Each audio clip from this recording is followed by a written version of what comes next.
ચલો રાસાયણિક પ્રક્રિયાઓમાં જોઈએ તો આ આલ્કોહોલ જે સંયોજનો છે એનો નેચર સર્વતોમુખી છે, વર્સેટાઇલ નેચર છે. ધ્યાન રાખજો, કોઈને બી પૂછી શકે.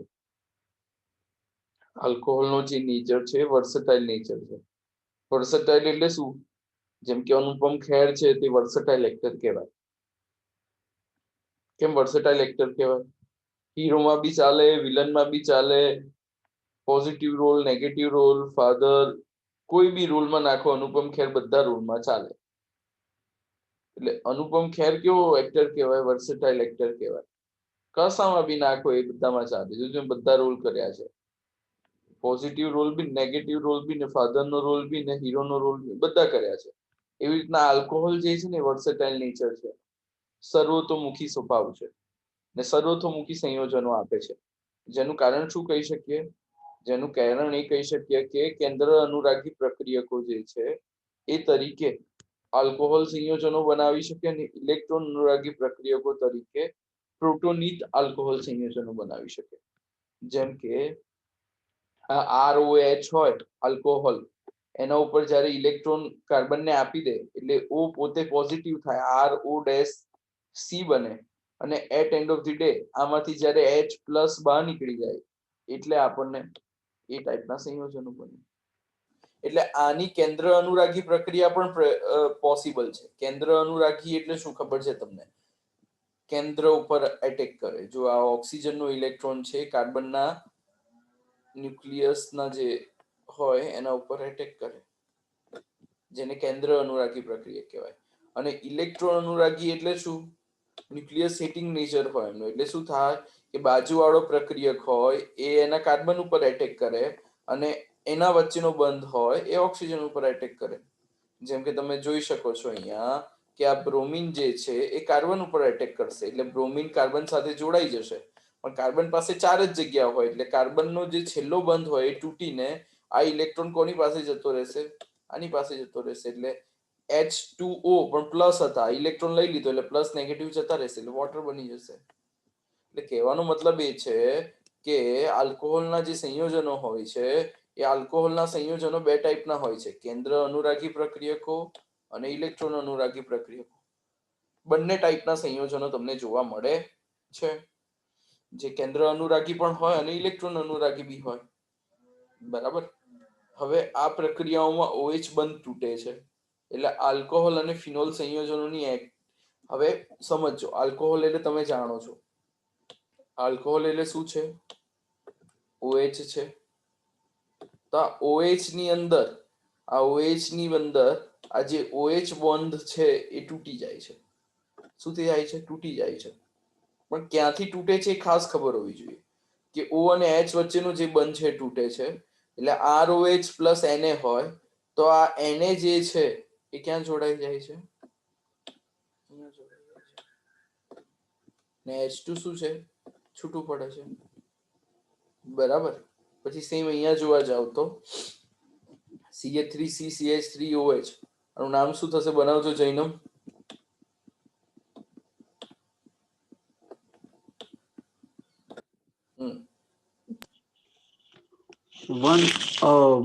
પેલા તો 3 એટલે પ્રોપેન થશે. તો 2 નંબર પર પ્રોપેન જ થશે. હા, 2 કાર્બન. હા, એટલે 2 ઉપર 1 કાર્બન હોય તો શું બોલાય? 2 ઉપર CH3 છે એટલે શું લખાય? 2 મિથાઇલ. હા, બોલ ને. 2 મિથાઇલ 2 મિથાઇલ પ્રોપેન. 3 કાર્બન એટલે પ્રોપેન લખાય ને. પ્રોપેન 2 ઉપર શું છે? OH એટલે 2 ઓલ. એમ નહીં સર, પણ જે 6CH3 છે તો એનું શું? ક્યાં 6CH3 છે? હા, તો બાજુમાં શું છે? ક્યાં 6 છે? કશે 6 નથી. ઊંઘમાં લાગે.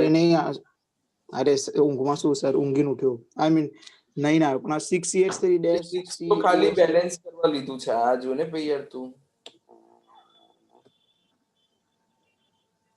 આટલું જ જોવાનું. 1 2 3 આપણે 6 નહીં લખવાનો. 2 મિથાઇલ 2 મિથાઇલ 3 હા 3 પ્રોપે 1 2 મિથાઇલ ના 1 3 તો એટલે શું આ કહેવાય? આખી ચેઇન છે, જો આવી ચેઇન છે, આ સિમેટ્રિકલ લખું છું ચેઇન CH3 C CH3 બધું જ છે સી ને તારો નીચે હોય છે. તો પછી ખબર નહીં પડતી લખું પછી બોલે છે ચરકટ.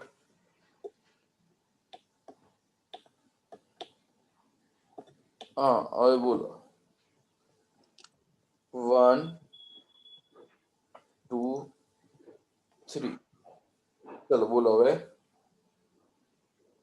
શું આવે બોલો. એટલે તો 2 મિથાઇલ એ તો ફાઇનલ. હા એ તો ફાઇનલ જ હોય ને. પછી કેટલા અને કાર્બન છે? પ્રોપેન. 3 એટલે હા પ્રોપેન ટુ ઓલ.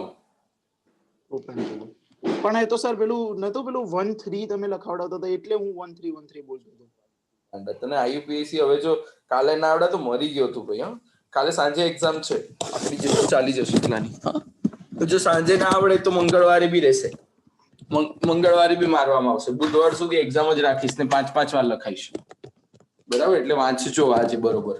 કાલે 100% સોમવારે કાલે રાખીશ એક્ઝામ કારણ કે હજુ સિલેબસ એટલું ચાલ્યું નતું એટલે આજે ના રાખ્યું મેં. ચલ વાંધો નહીં. અહીંયા જુઓ શું છે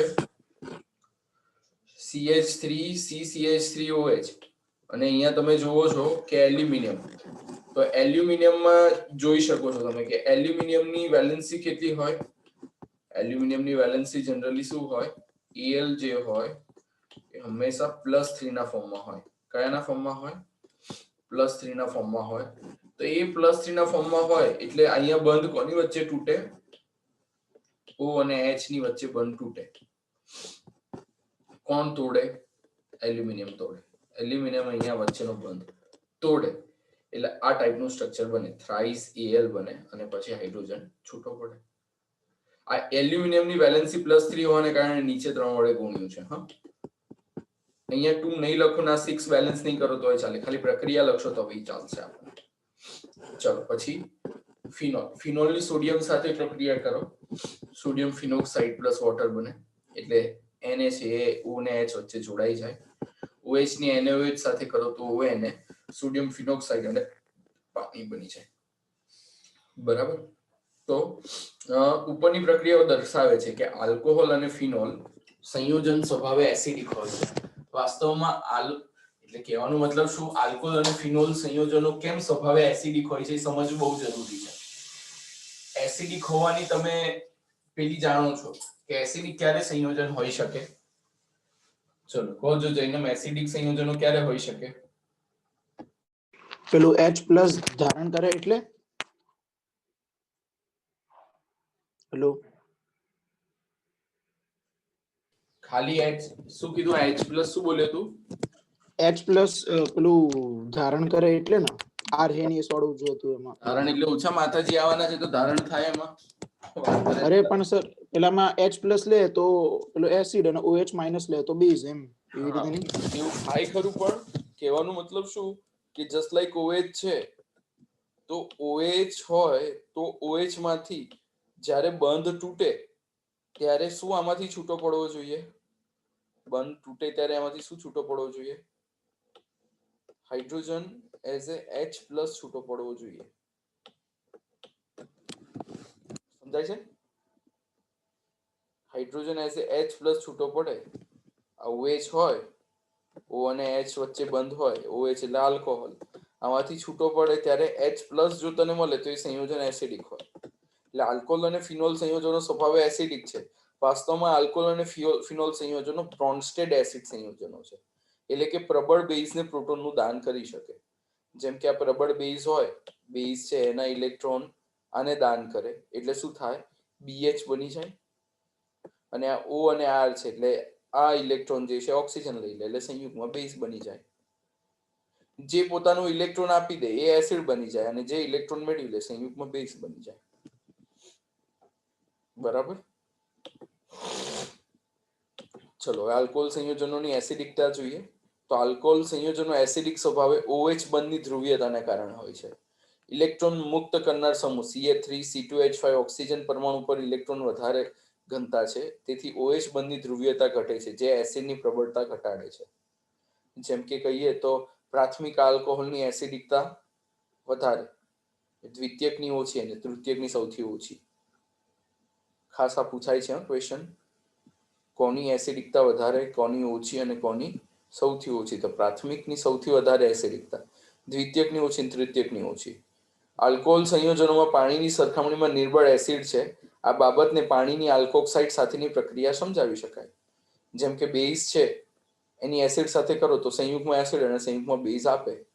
મેં તમને હમણાં સમજાવ્યું એમ શું કરે, આ જે છે એ H સાથે મિક્સ થઈ જાય એટલે શું બની જાય, ROH બની જાય, અને આ બંધના જે ઇલેક્ટ્રોન હોય એ અહીંયા ટ્રાન્સફર થઈ જાય એટલે OH બની જાય માઇનસ. સમજાય છે? તો આ રીતે આ પ્રક્રિયા દર્શાવે છે કે પાણી અને આલ્કોહોલ કરતા વધુ સારો પ્રોટોન છે. ઉપરની પ્રક્રિયાથી આપણે નોંધી શકીએ કે આલ્કોક્સાઇડ આયન હાઇડ્રોક્સાઇડ આયન કરતા વધુ સારો પ્રોટોન ગ્રાહી છે, જે સૂચવે છે કે આલ્કોક્સાઇડ વધુ સારો બેઝ, સોડિયમ હાઇડ્રોક્સાઇડ કરતા સોડિયમ ઇથોક્સાઇડ પ્રબળ બેઝ છે. આલ્કોહોલ સંયોજનો પણ બ્રોન્ઝ સ્ટેટ બેઝની જેમ વર્તે છે. આમ થવાનું કારણ ઓક્સિજન પરમાણુ પર અબંધકારક ઇલેક્ટ્રોન યુગ્મની હાજરી છે, જે તેમને પ્રોટોનગ્રાહી બનાવે છે. હવે આવ્યો ફિનોલ સંયોજનોની એસિડિકતા. તો ફિનોલ જે ધાતુઓ છે સોડિયમ હાઇડ્રોક્સાઇડ સાથે પ્રક્રિયા કરીને એસિડિક સ્વભાવ સૂચવે છે. જ્યારે ફિનોલની એસિડિકતા પૂછાય ક્વેશ્ચન એટલે 11 આ પ્રશ્ન લખી દેવાનો. યાદ કરો 11 આવો હતો, પ્લસ ES અને માઇનસ ESR. યાદ છે? નહીં યાદ હોય તમને કે આ જે ઇલેક્ટ્રોન જે છે અહીંયા ટ્રાન્સફર થાય એટલે અહીંયા ડબલ બોન્ડ થઈ જાય. જો દેખાય છે આટલે સુધી? કોઈને બી પૂછીશું, સમજાવવાનું ધ્યાન રાખજો. હવે આ ઇલેક્ટ્રોન જે છે એ અહીંયા સુધી ટ્રાન્સફર થઈ ગયા તો અહીંયા શું આવી ગયો, ઋણ આયન આવી ગયો. હવે ઋણ આયન આવી ગયો, હવે ઋણ આયન ને આવવું હોય અહીંયા, પણ આ બંધ હોય એટલે આવી ના શકે, એટલે ઋણ આયન બિચારો અહીંયા આવી જાય, એટલે આ બંધ ફરતો રહે. પછી ઋણ આયન ને અહીંયા આવવું હોય પણ અહીંયા બંધ હોય એટલે ના આવી શકે, એટલે ઋણ આયન ક્યાં આવી જાય, અહીંયા આવી જાય. જુઓ પાછો એ ઋણ આયન ફરતો ફરતો ક્યાં પહોંચી જાય, OH માં પહોંચી જાય. સમજાય છે? પાછું સમજાવું છું, જોજો. ના સમજાય તો મને પાછું કહેજો. શું છે જુઓ, આ જે છે ઇલેક્ટ્રોન અહીંયા ટ્રાન્સફર થાય એટલે અહીંયા સિંગલ બોન્ડ છે અત્યારે, અહીંયા કેવા થઈ જાય, ડબલ બોન્ડ. ઓક્સિજન જો પોતાનું ઇલેક્ટ્રોન આપી દે તો ઓક્સિજન પોતે કેવો થાય, ધન થાય, પોઝિટિવ થાય. આટલે સુધી સમજ પડે. હવે અહીંયા જે ઇલેક્ટ્રોનની પેર હતી, જે રેડ કલરનું કરું છું, એ પેર બહાર નીકળી જાય છે. શું થાય છે? બહાર નીકળી જાય છે. ક્યાં આવી જાય છે? અહીંયા. એટલે ઇલેક્ટ્રોનનો ચાર્જ કેટલો, નેગેટિવ. હવે આને અહીંયા આવવું છે, અહીંયા આવી રીતના જોડાવું છે, પણ અહીંયા બંધ હોવાને કારણે જોડાઈ નહીં શકતો, એટલે અહીંયાથી ક્યાં ડાયરેક્ટ કૂદકો મારે છે, અહીંયા. એટલે અહીંયા જે હતો એ અહીંયા કૂદકો માર્યો, એટલે આ બંધ હતું, અહીંયા ટ્રાન્સફર થઈ ગયો. હવે ઇલેક્ટ્રોનને પાછું અહીંયા સેટ થવું છે, પણ અહીંયા બંધ છે આ, એટલે થઈ નથી શકતો. એટલે ક્યાં સેટ થાય છે? અહીંયા થાય છે. એટલે જો અહીંયા સેટ થયો, અને ફાઇનલી પાછો ઇલેક્ટ્રોન અહીંયા આવી જાય, એટલે અહીંયા પાછો બોન્ડ બનાવી દે, ખતમ. ને આ સ્ટ્રક્ચરથી પાછું આ સ્ટ્રક્ચર જાય. એટલે આને કહેવામાં આવે છે ફિનોલમાં એસિડિક સ્વભાવ. ફિનોલનો એસિડિક સ્વભાવ ક્યારે ખબર પડી શકે? જ્યારે એમાંથી H+ છૂટો થાય. એટલે ફિનોલ ધાતુઓની જે બેન્ઝીન વલયની છે એમાં આ તમે આટલી જ ખાલી લખો પ્રક્રિયા એટલે સમજાઈ જાય કે ફિનોલમાં એસિડિકતા કેવી છે. એટલે ફિનોલ સંયોજનોની જલીય સોડિયમ હાઇડ્રોક્સાઇડ સાથેની પ્રક્રિયા સૂચવે છે કે ફિનોલ સંયોજનો આલ્કોહોલ અને પાણી કરતાં પ્રબળ એસિડ સંયોજનો છે. આપણે એરોમેટિક વલય સાથે હાઇડ્રોક્સિલ સમૂહ અથવા આલ્કાઇલ સમૂહ સાથે જોડાયેલા હાઇડ્રોક્સિલ સમૂહ શા માટે એસિડિક હોય છે એની ચર્ચા આપણે આગળ કરીશું. બરાબર. તો હવે જોઈએ ROH. તો ROH માં RO- પ્લસ H+. મેં જેમ તમને કહ્યું એસિડિક સ્વભાવ જો જોવો હોય તો એસિડિક સ્વભાવ માટે H+ આયન ખૂબ અગત્યનો છે. ROH માંથી H+ જ્યારે બહાર નીકળે ત્યારે તમને એનો એસિડિક સ્વભાવ ખબર પડે. જેમ કે ફિનોલ છે તો ફિનોલમાં O- પ્લસ H+ છે.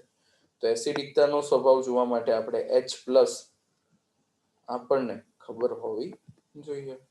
તો તો ફિનોલમાં OH1 સાથે જોડાયેલા sp2 સંકૃત કાર્બનની વધુ વિદ્યુત ઋણતાના કારણે ઓક્સિજન પરમાણુ પરથી ઇલેક્ટ્રોન ઘનતા ઘટે છે, જેથી OH1 ની ધ્રુવીયતા વધે છે, જેના પરિણામે આલ્કોહોલની સરખામણીમાં ફિનોલનું આયનીકરણ વધારે થાય છે. હવે આલ્કોક્સાઇડ અને ફિનોક્સાઇડ આયનની સ્થાનીયતા આપણે તપાસીએ, સ્થાયીતા, તો આલ્કોક્સાઇડ આયનમાં ઋણ વીજભાર ઓક્સિજન પરમાણુ પર સ્થાનીકૃત થાય છે, જ્યારે ફિનોક્સાઇડ આયનમાં ઋણ વીજભાર થાય છે. એટલે સેમ એ જ પ્રક્રિયા છે. આ ઇલેક્ટ્રોન અહીંયા આવે, અહીંયાથી આમ જાય, આ એ જ પ્રક્રિયા છે. બરાબર, જે મેં હમણાં તમને સમજાવ્યું. પણ પેલામાં શું હતું? OH હતું ને અહીંયા ઓક્સિજન છે.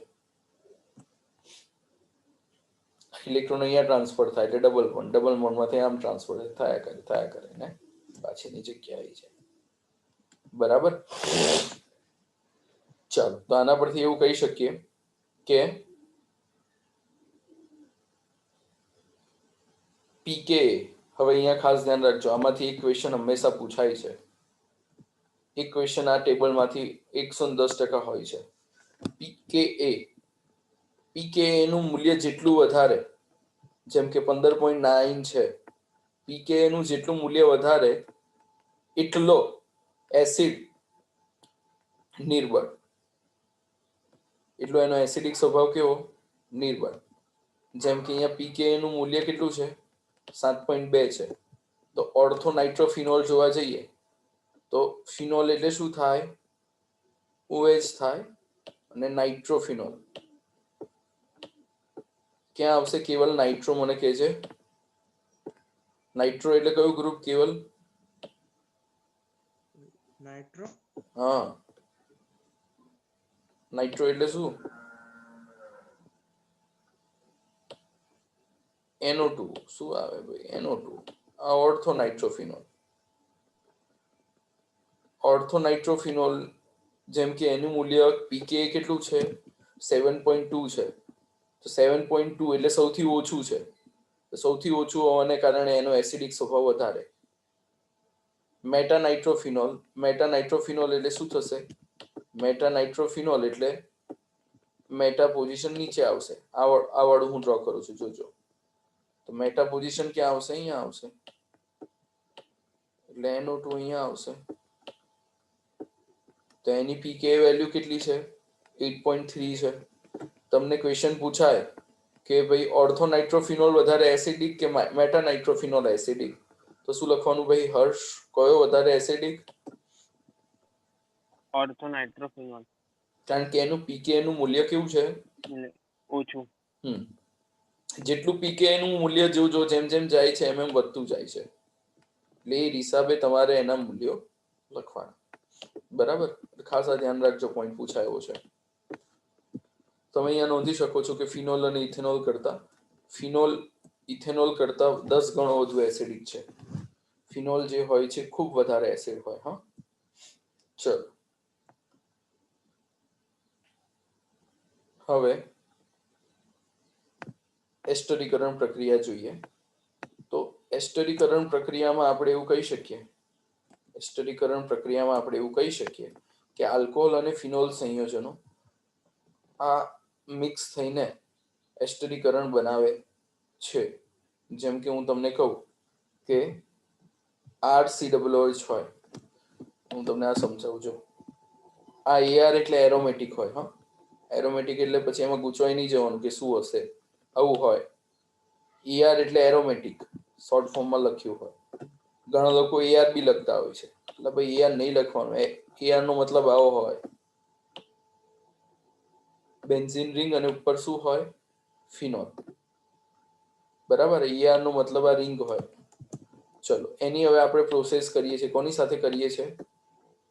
RCOOH સાથે કરીએ છીએ. COOH એટલે શું માહી?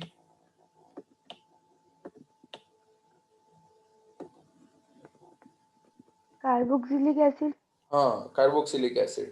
એટલે જો એક મસ્ત વાત કરું એસ્ટરીકરણની, અચાનક યાદ આવી, એટલે કોઈના ઘરે આજુબાજુ દારૂ મળતો હોય તો દારૂ લઈ આવવાનો. હા, એક ગ્લાસમાં શું લેવાનો? આજુબાજુ જવાનું હોતું કે ભાઈ કોઈ પીવે છે તો એના ઘરમાંથી 2 ચમચી દારૂ લઈ આવવાનો કે ભાઈ 2 ચમચી આપો. કહેવાનું કે પીવાનું નથી, મારે એક કામ કરવાનું છે.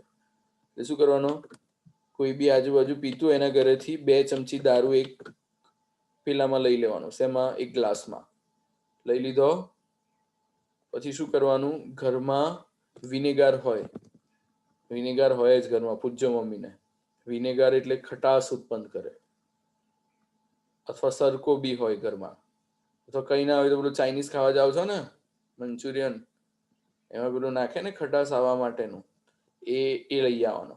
એટલે વિનેગાર હોય એને 2 ચમચી જો આલ્કોહોલ લીધો હોય તો 4 ચમચી એની અંદર વિનેગાર નાખી દેવાનો. શું નાખી દેવાનો? વિનેગાર. વિનેગાર તો દરેકના ઘરે હોય જ, એટલે વિનેગાર નાખી દીધો. કેટલી ચમચી નાખવાનું? 4 ચમચી. 2 ચમચી દારૂ, 4 ચમચી વિનેગાર. આટલું નાખ્યા પછી બરોબર હલાઈ દેવાનું, અને પછી આખા ઘરમાં સ્પ્રે કરી દેવાનું. એટલે તમારા ઘરમાં રૂમ ફ્રેશનરની જે સ્મેલ હશે ને એ કરતાં બહુ સારી સ્મેલ આવશે. રૂમ ફ્રેશનર જે હોય એને એસ્ટર કહેવામાં આવે. શું કહેવામાં આવે? એસ્ટર. સમજાય? એટલે અખતરો કરી શકો, પણ તમારે કોઈ દારૂ પીતો એવો માણા હોદવા જવો પડે. આપણે અહીંયા દારૂની 2 ચમચી અને 4 ચમચી, શું કીધું મેં તમને? વિનેગાર. બંને એડ કરી દો, પછી બરોબર હલાઈ દેવાનું, શેક કરી દેવાનું બરોબર. અને પછી જો તમે આખા રૂમમાં નાખી દો ને તો મહેમાન આવે તો અઠવાડિયું ઘરે રહી જાય. એટલે ના રાખવા હોય તો નહીં છાંટવાનો, બરાબર? તમારી મરજી કેવું કરવું છે ભાઈ. હવે ચલો જુઓ, ધંધામાં ધ્યાન રાખો. હવે જનીતને તો એટલો ઇન્ટરેસ્ટ પડે, જોવા લાગ્યો, લાય બનાવો કે સર. ભાઈ તું હા જનીત, શું છે? જતો રહ્યો કે શું? જનીત તો જતો રહ્યો છે. જનિત તો જતો રહ્યો સર. ક્યારે જતો રહ્યો? હમણાં ક્યારનું આવ્યું કે જનિત પટેલ લેફ્ટ. હા, મારો બેટો બોલો જતો રહેશે. એને એવું કે એકવાર અંદર આવી ગયા પછી થોડી કઈ ખબર પડવાની સર ને. સારું ચલો, હવે છે નહીં, આપણે હું નાખી દઈશ વિડીયો. એમ એક આપેલો નથી હાજર. કઈ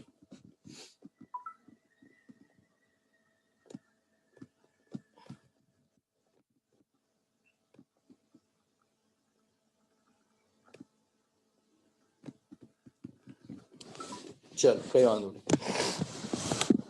તો અહીંયા શું કરવાની પ્રક્રિયા?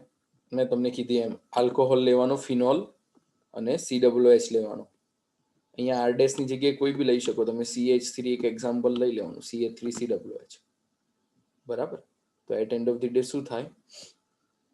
જે બી હોય એરોમેટિક રિંગ ઉપર OCO આરડેસ જોડાય. એટલે શું થાય? એરોમેટિક જે રિંગ હોય એમાં OCOCH3 જોડાય, અને ફિનોલ જે હોય બેઠો ને બેઠો, એટલે બેન્ઝીન રિંગ બેઠી ને બેઠી. સમજાય? અને પાણી છૂટું પડશે. જે OCOCH3 છે એ જોડાઈ ગયો અને પાણી છૂટું પડશે. તમારે ખાસ અહીંયા જે છે ને આ આર નહીં રાખવાનો, આપણે આ એરોમેટિક સ્ટ્રક્ચર રાખવાનું. અગેન બોલું છું, કાલે લોચા ના મારતા, આ પ્રક્રિયા પૂછું ત્યારે. આલ્કોહોલ રાખવાનો આને, અને શું રાખવાનો? Alcohol in the sense of phenol રાખવાનો. ફિનોલ રાખી એરોમેટિક એટલે જે ચક્રીય બંધારણ અને OH. પછી શું લખવાનું? આરડેસ હોય ત્યાં શું લખી દેવાનું? CH3 લખી દેવાનું. શું લખી દેવાનું? એટલે તમને ધ્યાન રહે કે કઈ પ્રક્રિયા લખીએ છીએ આપણે. CH3COOH આટલું લખ્યું. ચલો, પછી at end of the day અહીંયા નીચે શું કરી દેવાનું? એરોમેટિક વાળા સ્ટ્રક્ચરની અંદર O ની સાથે શું જોડાઈ જશે? O ની સાથે શું જોડાઈ જશે? બોલો. O ની સાથે જોડાઈ જશે OCOCH3.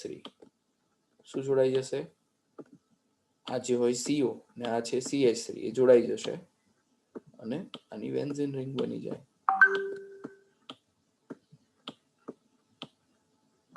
બરાબર? અને પછી છેલ્લે છૂટું શું પડી જશે? પાણી. ઓકે, હું આ રેકોર્ડ કરેલો છે લેક્ચર, એટલે મોકલીશ. જો ના સમજાય તો યાદ કરજો. આ પ્રક્રિયા પૂછીશ જ કાલે, એસ્ટરીકરણ વાળી. અત્યારથી કહી દઉં છું, એટલે કરીને આવજો બરોબર. સેમ એવી રીતના એરોમેટિક વાળા ફિનોલમાં આર ડેશ સીઓ ડેશ ઓલો તો એટલું સ્ટ્રક્ચરમાં ચેન્જ થાય, છેલ્લે કાર્બોક્સિલિક એસિડ મળે. અને COCl ની સાથે કરો તો OCOR ને HCl મળે. આર ડેશ ની જગ્યાએ હંમેશા CH3 લઈ લેવાનું ને બાકી મેં જે કીધું એની રીતના પ્રક્રિયા બનાવી દેવાની. કાર્બોક્સિલિક એસિડ અને એસિડ એનહાઇડ્રાઇડ વચ્ચેની પ્રક્રિયા સાંદ્ર સલ્ફ્યુરિક એસિડના ઓછા જથ્થાની હાજરીમાં થાય છે. આ પ્રક્રિયા પ્રતિવર્તી છે અને તેથી પાણી બનાવવાની સાથે દૂર થાય છે. જનિત ક્યાં ગયો હતો? સર ખબર નહીં, ઓટોમેટિકલી બહાર નીકળી ગયો તો. હા, આવું કોઈ થતું નહીં, તને સારું થાય બધું કા. ચલો કઈ નહીં. કાર્બોક્સિલિક એસિડ અને એસિડ એનહાઇડ્રાઇડ વચ્ચેની પ્રક્રિયા સાંદ્ર સલ્ફ્યુરિક એસિડના ઓછા જથ્થાની હાજરીમાં થાય છે. આ પ્રક્રિયા જે છે પ્રતિવર્તી છે અને તેથી પાણી બનાવવાની સાથે તે દૂર થઈ જાય છે. એટલે એસિડ ક્લોરાઇડની પ્રક્રિયા બેઝની હાજરીમાં થાય, જેથી પ્રક્રિયા દરમિયાન ઉત્પન્ન થતા HCl નું તટસ્થીકરણ થઈ શકે. તે સંતુલનને જમણી બાજુ સ્થળાંતરિત કરે.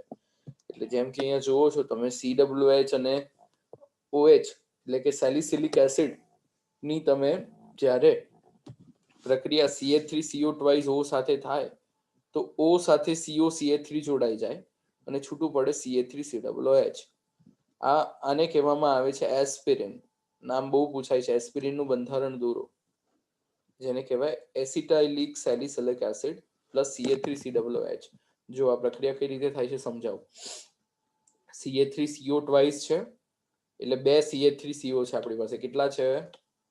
2 CH3CO છે કારણ કે ટ્વાઇસ છે. અને અહીંયા બીજું શું છે? CH3CO. ડન. હવે એક CH3CO જે છે, એક CH3CO જે છે એ ક્યાં જોડાઈ જશે? આ ઓક્સિજન સાથે જોડાઈ જશે. બરાબર. એક CH3CO ઓક્સિજન સાથે જોડાઈ જશે અને એક CH3CO જે છે એ ઓક્સિજન સાથે જોડાઈને બીજું બનાવશે કાર્બોક્સિલિક એસિડ, જેને કહેવાય એસિટિક એસિડ CH3COOH. બરાબર. તો આવી રીતે કંઈક આ પ્રક્રિયા થશે. ડન. તો આજે આપણે આટલું રાખીએ છીએ, બહુ નથી જતા.